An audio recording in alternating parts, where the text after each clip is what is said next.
ang ating banana, pineapple, hindi na tinatanggap. So I had to go to China to ask them, President Xi Jinping, Sir, what is wrong with our products?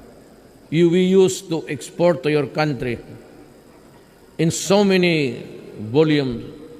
Why are you now stopping it? Hindi na, wala nang bumibili ng banana natin para sa feeds na lang. Totoo. So sabi ko, bakit? Pati yung pineapple, what's wrong? Alam mo na, because they think that we are dovetailing. Pasunod-sunod lang tayo kung anong foreign policy. Sabi ko, no. Because I will chart an independent policy. So we're friends. Ngayon, we are back to 100%. Ang pineapple, because the planting was stopped, kasi hindi na kumikita, not viable anymore. Now, we are deficient by almost 30% sa order. So, balik na lahat.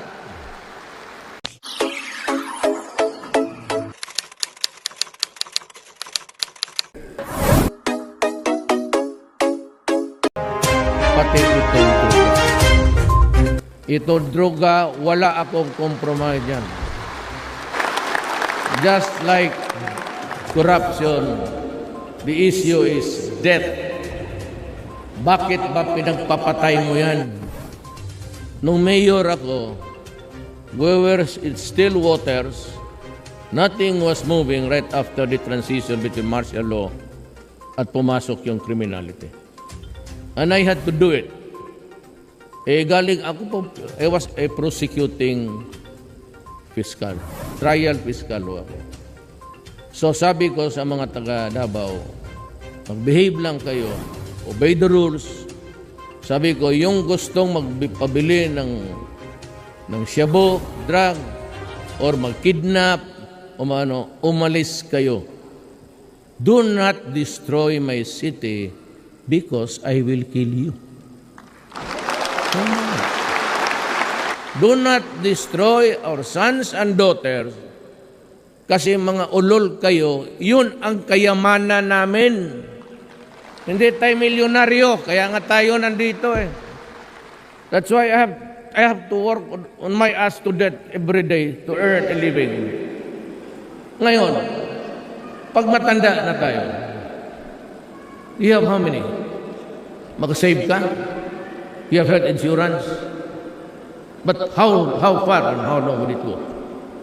Ako, meron ako, ging mayor ako, presidente, pegged to the highest salary I can sustain sa hospital for 6 months.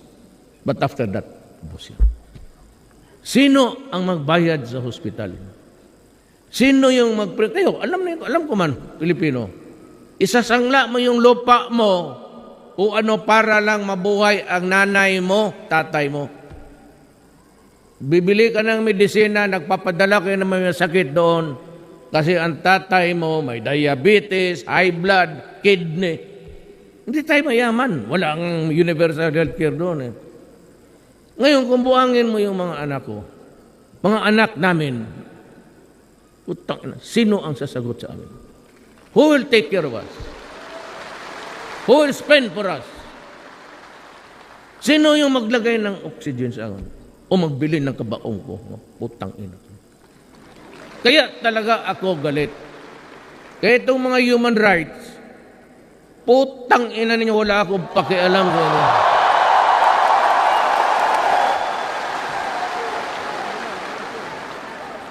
I do not allow my country to go to the dogs just because I am afraid of kayong mga taga-Amerika, pati itong EU youth.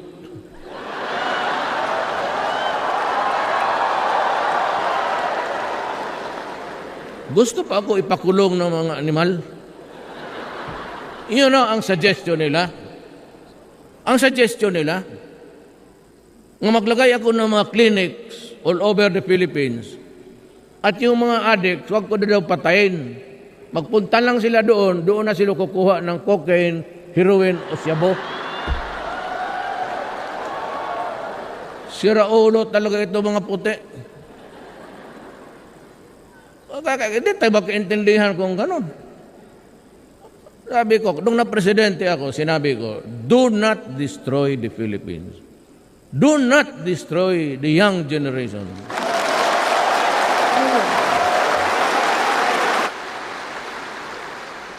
Pag ginawa mo yan, sigurado ka. Yan ang diferensya dyan. Hindi na nakita nila yung human rights. Kaya ganito ha, it is not you. It might be a different scenario. Meron dito nagtatrabaho. Ibang lugar. Hindi dito sa Qatar. Tignan mo yung balita pag mag-uwi sa Pilipinas. That they have about 3 hours of sleep, tapos yung leftover ang gano'n. Kasi pagkatapos linis niyan isang bahay diyan, linis yung panyong sa son-in-law niya, tapos isang bahay ng kapatid niya. Ganun yan. Malaala ko, ang iba, biktima pa ng abuse.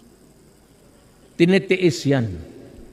Alam ko yan. Hindi ko lang masasabi dito. But I was once upon a time a congressman, and I had to, hindi dito, doon sa yung magulo na lugar ngayon, and I had to plead kasi she had to endure sexual abuse, lack of sleep, lack of food. Kaya ako dyan mainit. Anak lang ako ng mahirap.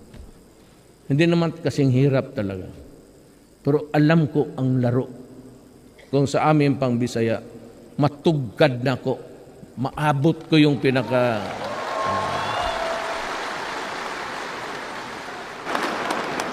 Tapos ganunin mo lang ang mga anak namin. Magpadala kami ng pera.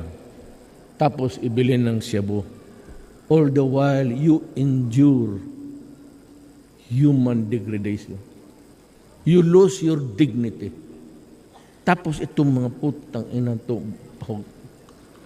pagdating doon, pag uwi nila after 5 years, sasabihin lang, ma, yung anak mo, bangag na, wala na. Constant use of shabu shrinks the brain. When the brain is shrunk, he cannot be rehabilitated anymore. Out of the 4 million ngayon, I do not have an accurate count of how many of them are really insane na hindi mo na papakinabangan. Kaya ako yung rage ko, kung makita lang ninyo. Hindi ako nagdadrama, umuwi kayo ng Davao. Pag nakita ko yung bata, 1-year-old nire-rape, pinapatay, kukunin lang dyan sa sidewalk, tapos later on found under the jeep, warak na ang abdominal cavity. What can you expect about a 2-year-old child? Kadyan ako umiinit. Kaya yun ang that's my message is, putang ina, do not fuck with me. I will really kill you. Wala tayong sikreto-sikreto dito. There is my right. Why? Sabihin nila, I have 4 million. Kasi 3 million o kay General Santiago, yung PDEA. Pagkatapos pinalitan ko sa yung akin si General La Peña. So, ang kanyang count, di ba nakita niyo sa TV, sinabi ko, surrender kayo in 24 hours, papatayin ko kayong lahat. Nakita ba ninyo sa TV yung mga parang zombie na? Parang galing sa yung German Nazi camp na payat, and they were surrendering by the hundreds of thousands. And if, sabi ka dito, you grieve for the son of a bitch, na ilan? 3, 4? 100? 1,200? Shit. Puta. Ilan ang sinira mo? Itong may mayor doon, pinasok ng pulis, nag-serve ng warrant, lumaban raw, tinapusan. Si Mayor ng Albuera, yung Tagalite, putang ina yun. Kaya pala sa Bohol, which is a very law-abiding people ng Bulanon, tataka ako kung bakit ang druga doon nagbabaha. Saan ito galing? Sabi ko sa police, putang ina, sagutin ninyo ako. Bakit dito nagbabaha ng droga? Kaya may mga turista eh. Alam mo pala, yung sa Albuera, yung si Espinosa, yung mayor, kaya yun ang the eastern side, right side, eastern, if you look at the map of the Philippines, the eastern side is your right hand. So dito, central ang Cebu, left hand is the western side. Kaya kita mo West Philippine Sea. Sila pala yun. Yung Odicta Couples, patay na. Pagbaba nila sa pantalan. Ito namang tapos na demanda yung mayor. Hindi ako nakialam. Ang Secretary of Justice, kasama ko sa cabinet. And his findings, sabi niya, Mayor man tawag na sa, hindi ma'am, I'm sorry, but this is murder. Go ahead. I will not interfere. Okay, fine nyo. Okay, let us put it together in a proper perspective. File nyo. Trial, trial. Convicted, i-convict nyo. Pagkatapos sabi niya, sir, convicted kami. Kasi sa Constitution, sige ako hanap. Paano po ba kalabanin itong ombudsman, human rights, lahat na. So, where is our sanctuary kaming taga-goberno? Nakita ko ito. The President shall have the power to grant pardon. Conditional or absolute. Dito tayo. Legal. Ito legal ko. Ilan kayong na-convict? Bigay mo sa judge na yan. Restored to full civil and political rights and ordered reinstated with a promotion to rank sire. Di tabla.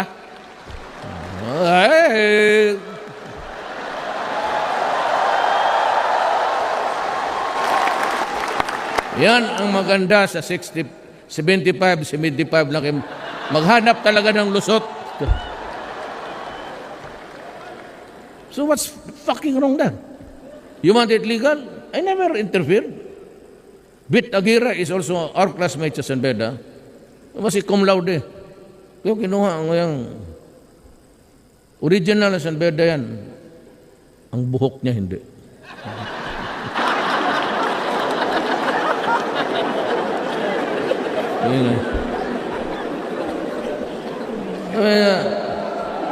Sinabi ko, Ubit, taga Quezon yan, province. Mayor, I'm sorry, but our findings really point to a murder. Fine. Tuwali case. Trial, so, bigyan mo abogado yung convicted, pardon. O yeah. Dahil sabihin ko sa iyo, kayong mga, hindi kayo, kasi live tayo Manila eh. Live tayo Philippines. May nagsinya sa akin. We're being now shown in the Philippines. Yan ang panlaban ko sa mga putang ina ninyo.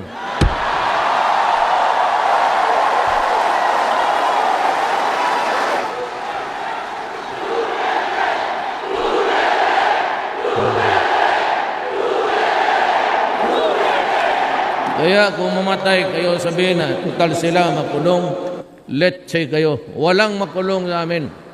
At promoted pa yung pumatay sa iyo, gago ka. Droga pa kayo.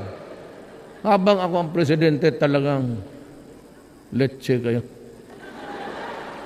Masakit talaga sa akin. How can you bear the sight?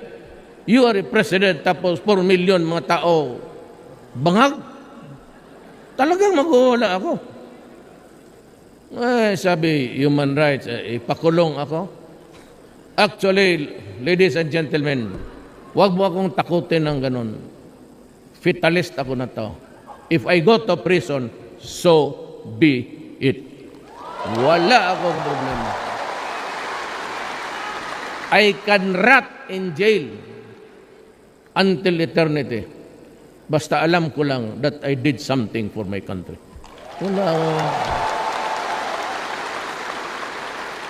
Wala akong takot-takot. Kaya po, alam mo, believe naman sila dito lahat sa akin. Kasi yung presidente ng, sige, sabi ko, You go to hell. Son of a bitch, you go to hell. Kawa sabi niya, ang interpretation naman, son of a bitch talaga saan eh. Putang ina ganon. Iniba, son of a whore. Wala mo pakialam kung sinong nanay mo. Basta putang ina. You know, the United States, sabihin ko na yun, sanay sila. You have this president who is a libertarian, kuno. But deep in the recesses of his mind, that guy, dumaan na ako ng psychology sa second year high school. He has the deepest of the inferiority complex.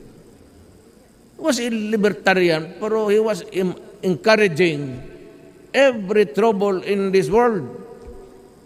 Kaya itong mga kaibigan natin, our friends, they invented the Arab Spring.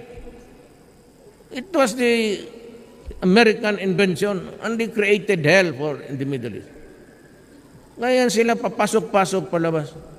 You can just imagine suggesting that I establish a clinic, tapos may sabu ka ng... crazy. Tingnan, they're all... Kaya sabi nila, ikaw lang raw ang ako lang ang... Believe yan sila sa akin, kaya ako lang ang nakasabi na you go to hell, you son of a bitch. Tapos, lahat ng, may isa akong cabinet member, sabi niya, galing siya sa Europe, sabi niya, Rod, you have a very bad image sa EU, pati sa Amerika. Sabi ko, look, I am not a lucky. Hindi ako bata-bata ng Amerikano o EU. I only serve the Philippines.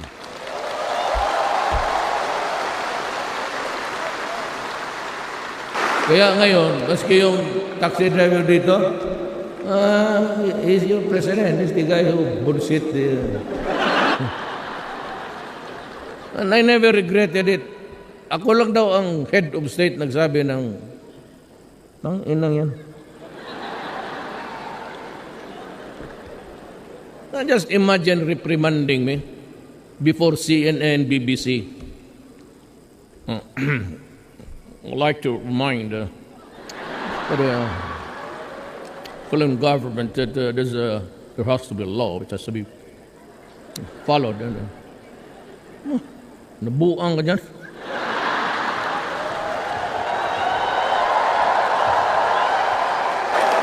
Tignan mo. Di na talo. Obama. Tinawagan ko si President Bush. Kortesiya yan eh. Si Trump. Si Boss, isa pa rin yun. Si Trump. Tinawagan ko si Trump. Sabi ko, Mr. President-elect, this is President Duterte of the Philippines. Yes. I've been expecting your call. I know that you're calling.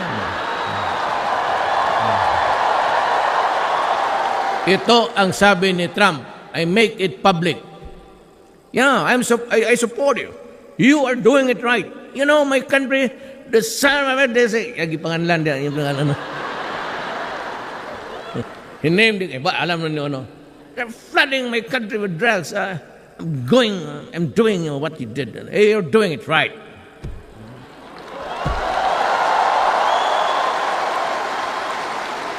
Alam mo, si Trump is a realist, a pragmatic thinker. Akala mo lang puro, pareho kami yung pakunwari lang na magbinastos dyan, gano'n, magsalita. Pero, hindi na alam, yan si Trump, nag-iisip ng malalim yan. Hindi yan maging bilyonaryo. Makatayo ka lang ng isang poste, puta, bilyonaryo ka na. Kita mo yung building niya. Paano ka maging bobo? Totoo. Trump, malalim yan. Kunwari lang. Kasi pareha ko, hindi man ako talagang bright. Pero I am a very deliberate talagang pinag-isipan bago kita murahin. Sabi yung akin doon, sabi ko, pag minura ko ito, wala na. Sabi ko, di sige. So yan lang ang ano ko. Then, the economy is doing well. Merong panahon na ang ating banana, pineapple, hindi na tinatanggap. So I had to go to China to ask them, President Xi Jinping, Sir, what is wrong with our products? We used to export to your country in so many volumes. Why are you now stopping it? Hindi na, wala nang bumibili ng banana natin para sa feeds na lang. Totoo. So sabi ko, bakit? Pati yung pineapple, what's wrong? Alam mo na, because they think that we are dovetailing. Pasunod-sunod lang tayo kung anong foreign policy. Sabi ko, no. Because I will chart an independent policy. So we're friends. Ngayon, we are back to 100%. Ang pineapple, because the planting was stopped, kasi hindi na kumikita, not viable anymore. Now, we are deficient by almost 30% sa order. So, balik na lahat. And China has granted us about, ilang nga nila yun, Art? 20 billion. Nagbigay, dala na yung nilang pera. 20 billion. 24. At sabi ng China, we will build 2 bridges for you for free. Yung, ilang bridges yan, magdagdag sila ng 2. So this will be our gift to the Filipino. Sabi ko na, okay na to. Itong isa, puro away-away lang. Inaaway tayo. So, yan ang ano ko. That's why they are helping us with our infrastructure. Dala-dalangan, last week, dala-dalangan nila yung pera. Sabi niya, you work faster, we have the money, it's here. Tayo ng kandarapa ngayon ng, but they will start yung, pati yung ano ni Tugade. Ayaw bigyan si Art ng pera ng Congress. Sabi ng Japan, we will do it for you. China, pati Japan rin. So, tutulong silang na. So, anyway, basta wala lang korupsyon. Magtiis lang kayo ng konti. Huwag kayong Alam mo kasi, kung makinig kayo, lalo na yung inquirer na yan,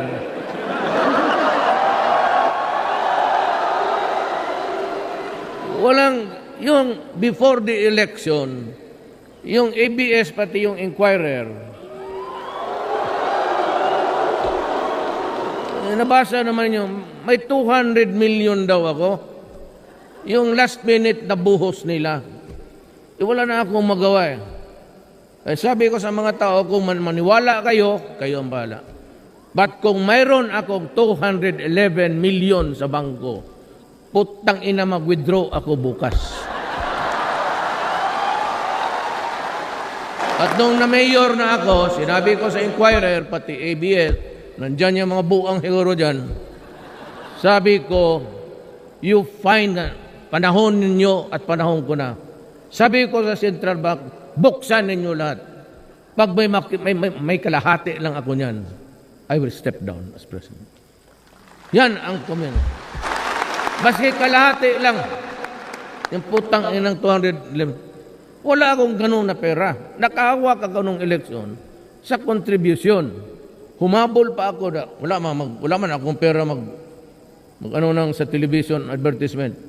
Hinabol ko nung yung malapit na yung eleksyon, ang rating ko na tumaas. Marami na nagbigay. Pumunta ako sa ABS-CBN, nagmakaawa ako na pwede ba akong paano lang. Tinanggap ang pera ko, sabi ko, ito yung propaganda ko, maiksi lang. Putang inang ABS na yan. Hindi nilabas.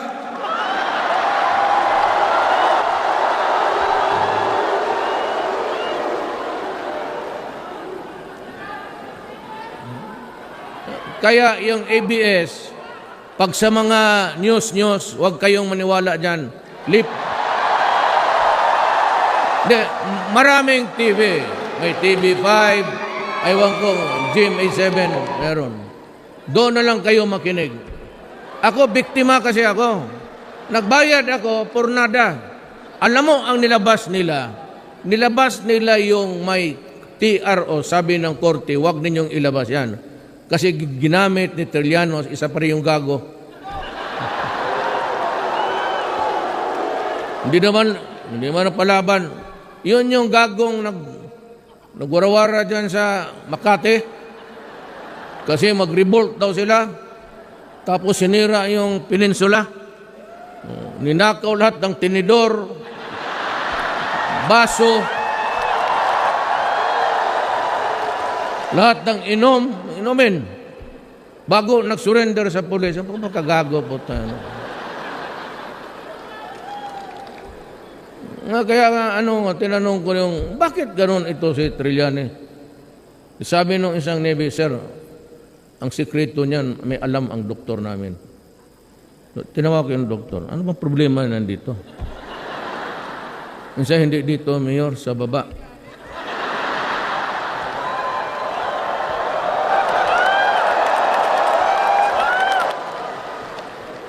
Anong problema niya dyan sa baba? Bihira, it's a very rare. It occurs about every 200,000. Isa lang ang bayag.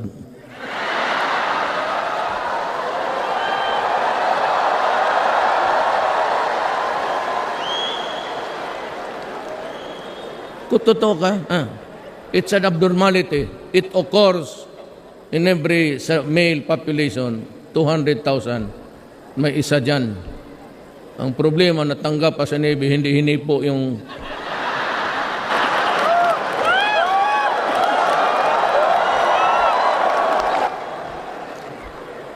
Huwag kayong magkumpiyansa, ha? Kay itong akin, 3 ito.